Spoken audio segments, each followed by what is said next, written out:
আসসালামু আলাইকুম রহমতুল্লাহ।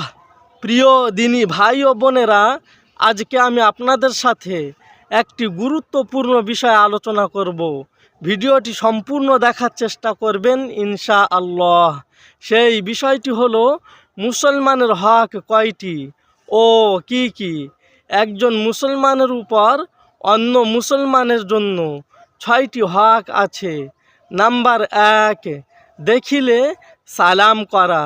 নাম্বার 2, সৎ কাজের আদেশ করা, অসৎ কাজে নিষেধ করা। নাম্বার 3, ডাকিলে হাজির হওয়া।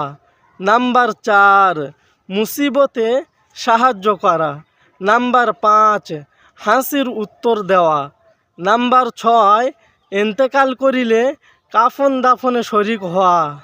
ভিডিওটি যদি ভালো লেগে থাকে ইসলাম প্রচারে বেশি বেশি করে শেয়ার করে দেন।